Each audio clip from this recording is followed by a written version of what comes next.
And every single one of them was miserable. And there's some pretty astounding examples of the two sides of the spectrum. I use this in the book, The Art of Spending Money. The Vanderbilt family was the richest family that the world had ever seen. Back in the 1800s, Cornelius Vanderbilt, if you adjust it for inflation, he had something like $500 billion was his net worth. And some of the other very wealthy families, the Carnegies, the Rockefellers, did a pretty good job at giving most of their money away to charity. The Vanderbilts basically said, we're going to give it all to our kids and our grandkids and our great grandkids. And their job is to live the biggest, most ostentatious life that you can possibly imagine. And the biographies that came from there of those Vanderbilt heirs would show, I think, without exception, that every single one of them was miserable. Hmm. Every single, these are, if you were a Vanderbilt heir in the early 1900s, the day that you were born, you got $500 million trust fund. And the only thing that was ever expected out of you in life was that you spend as big as you possibly can. And every single one of them was miserable. There's a book called Fortune's Children, written by one of the heirs. His name is Arthur Vanderbilt. And he talks about the history of his ancestors.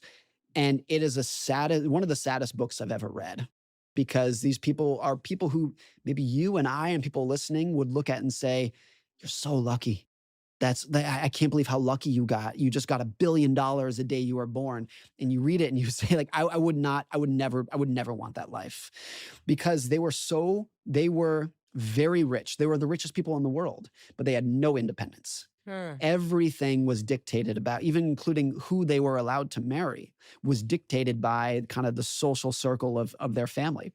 And to me, the most interesting part of the Vanderbilt family is that by this point today, virtually all the money is gone. There are a couple of Vanderbilt heirs that have some money, but the first Vanderbilt heir who got no inheritance, no trust fund, was Anderson Cooper, the CNN host, who I'm sure most people are familiar with. His mother, Gloria Vanderbilt, was kind of the last person to get a big trust fund. And Anderson Cooper has talked about this, that being the first Vanderbilt heir who didn't get much money was probably a good thing. He was the first person in his family in like 150 years who was told, you have to go figure it out for yourself. You have to build your own career, make your own money, figure out your own way. And he's talked about this, like he's probably the happiest person in his career. Not that he's had a perfect life, but he's probably one of the happiest.